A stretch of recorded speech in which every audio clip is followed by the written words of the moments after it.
Abana dusome igitabo. bizadufasha mu buzima. Mume urubuga nsome. Abana ndabasuje cyane. Mbahaye ikaze muri uyu mwanya ungana n'iminota 15 ababyeyi babaha ngo musome ibitabo buri munsi. Mbashimire cyane.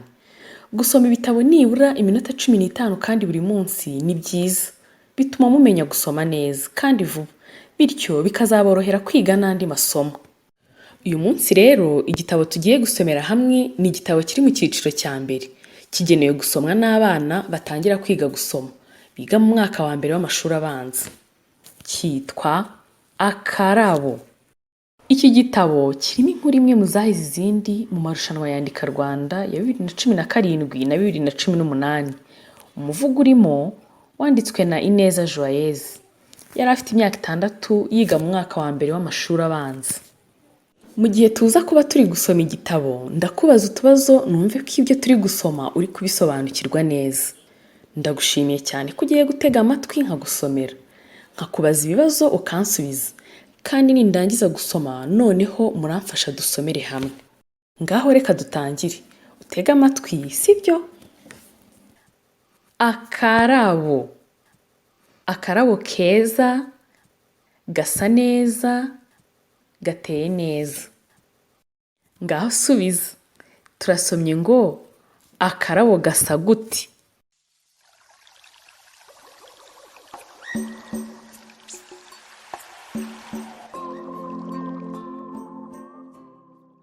Twasomye ngo akarabo gasa neza. Noneho dukomeze dusome. Gahumura neza, gataka neza, tugafate neza. Noneho reka nkubaze. Akarabo tukagire gute?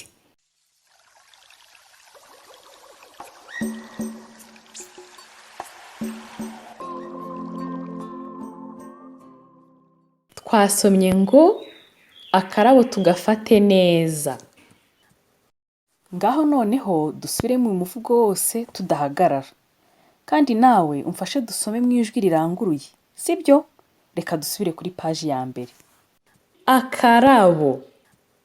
Akarabo keza, gasa neza, gateye neza. Gahumura neza, gataka neza, tugafate neza. Wakoze cyane kumfasha gusoma igitabo tukakirangiza.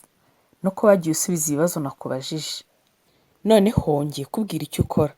Wafata urupapuro ugashushanyiriza umuntu ukunda akarabo keza, hanyuma ukakamwereka. Ujye usoma buri munsi, uri umwana mwiza.